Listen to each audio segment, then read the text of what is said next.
Hello and welcome to. I swear to God, I will beat your ass. All right. Okay. Hold on. We gotta find the episode. What's the shut? What's the episode? So, we pause. Okay. Welcome. What was the name of our show? Season 1, Episode 1, Ambush. I despise this show to death. One, there's no depth in it at all. It's literally just Shallow. Very shallow. Like you. Like a kiddie pool. It is. And without water. There's nothing in it. There's probably piss in it. Probably. That's what most kiddie pools have. And the main character is Yoda, who I despise. Unfortunately. Because he whines. He doesn't whine.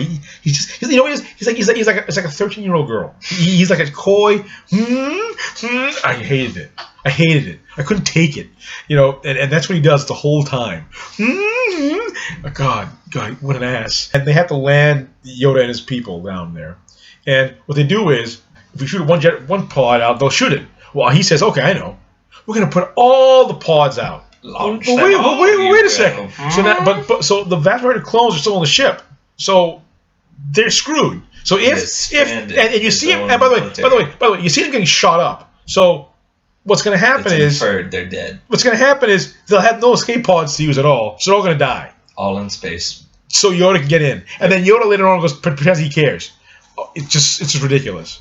There's no way they can escape. So there's people dead on the ship just so he can land. Once he lands, King Katunga's already up there, and he's like, oh, well, these people that just showed up, the droids and Ventress herself, they suddenly want to do more than Yoda does because Yoda didn't make the appointment on time. So he's like, I'm going to make a game out of this. If you can make it to me, I'll maybe give you the planet, which is just outrageous. Like, if a king has a meeting with an ambassador and they just get invaded by random people, they're like, all right, well, we're going to duke it out, and I'll give whoever wins the country. Yeah, regardless of how useful it is for my society. It's had the fight with the robots, and, it's fine.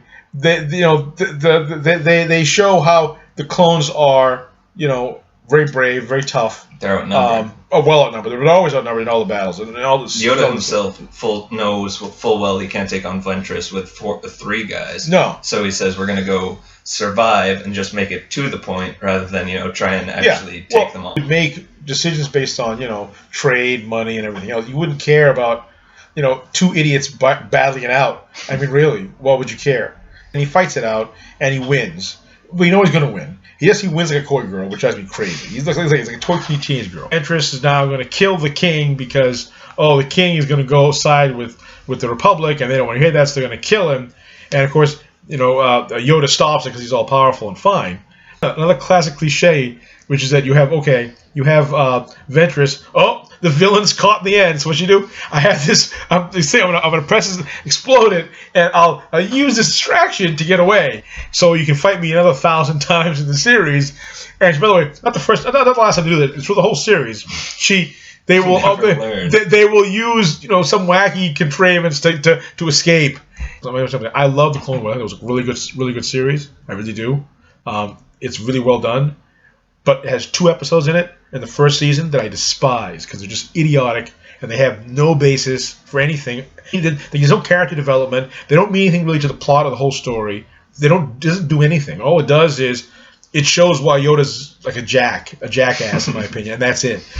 Stops them by blowing up something, and they all look up and they're like, oh, exploding boulders. So Yoda is distracted with the Force and he has to hold it up. But that doesn't stop the clones or the other Toydarians from, shooting her. But they don't, because they're too busy also looking up at the boulders being held up by Yoda. Yeah. So that didn't make sense. But Ventress never fights Yoda one-on-one, because A, she knows she can't take him, and B, she somehow thinks that droids and tanks will stop him.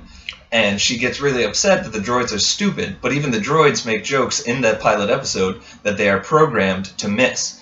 The tank themselves, they drive it into the barriers and the reef, and they think they can fit. So just like this show that we are making, it's shallow and it's boring and it's not that fun, but it's entertaining to watch everyone be bad at their jobs. That's true. And Yoda goes, or we've all learned something today, and the clones laugh it off, and they're like, but you have to think, no one really learned anything except that the Toydarians really don't like any of them, and they're just there to be entertained. Yeah. And Katoku or I don't something. know, he has the best facial hair. Yeah, he does. Ever have. He's got great facial hair. But he gets upset at Ventress for cheating because she calls in reinforcements of droids after they were fighting droids and tanks. So is that really cheating? They had to capture Yoda. Right. She was trying to kill Yoda. Kill him. It's strange that they have all the weapons pointed at them and they're waiting to fire. Why don't you just fire? They should be programmed to kill on sight, but instead they decide to call it in. Hey, we have this guy that's really powerful. He's surrounded. So we're gonna wait. We're gonna have T maybe and wait until he's ready to come in. With the good, the bad, and the ugly. The guy who played Ugly, he said, don't talk, just shoot. Don't make a speech. Oh, it does have two things in it. Additionally, that you'll see throughout the whole series. One, which I always kind of find funny. Okay, so the whole series, the lightsabers are the ultimate door opener in the whole series. So anytime they need a door to get from point A to point B and they don't have one, they make one with the lightsaber all the time, which is fine. But you can even see on the screen, it'll show like all red because it would be. If you melted it, it would be hot. You couldn't not touch it. You couldn't go near it without burning your skin completely off. That's fine. We let it go. But I'm just saying, it's the ultimate door opener, so that's great. So that's fine. But the other thing that you'll find in the series, and it starts here, is that the Jedi are classically used as a wall. They will use their lightsaber to defend against all kinds of shots. Meanwhile, behind them and around them, usually behind them a little bit, you have the soldiers, the clones, shooting. So the soldiers basically have a shield wall. Jedi. Obviously, when you do a show or when you're doing the Jedi, you have to figure out mechanical ways of why things work the way they work, and repeat it over and over and over and over and over again. Because they're not going to reinvent the wheel, and why should they? I mean, it makes sense. But anyway, I hate this episode. Ours, 5 the best, 1 the worst. I give it worst, 1, because I thought it was terrible. It had nothing. It had absolutely, positively nothing in it that you wanted to see. There was no character development. There was no story plot line that mattered. Like this story, if you've never seen this episode, it will absolutely have no bearing in any way, shape, or form on you knowing anything about the rest of the series. There's not even the smallest bit. Nothing. So it doesn't help you at all. So why is it here? Maybe because it's a pilot episode, and that's what it is. But I thought it was just dumb. Yeah, 2 out of 5. 2. The reason it's 2 out of 5 is because it's the pilot episode, so they have to make all the producers like Star Wars. So they did that. It was flashy. It was shiny. The droids had their little cutesy little thing, so they can put it on Cartoon Network. That's what they put Yoda in. And they put a Yoda in it because he's a recognizable character. They introduce a new character, Vix, if you're asking. Yes, Yoda is shown as this kind of willing to sacrifice clones, but at the same time, when he's forced to be with them, he's nice to them. Teaches them morality and things that they can't see within themselves. 2 out of 5 because Katunga's facial hair is phenomenal and he has 2 of them. So there you go. Okay, fine. Well, there we go. This is the first episode of hopefully a bunch, and of Men Who Chase Geese. Men Who Chase Geese.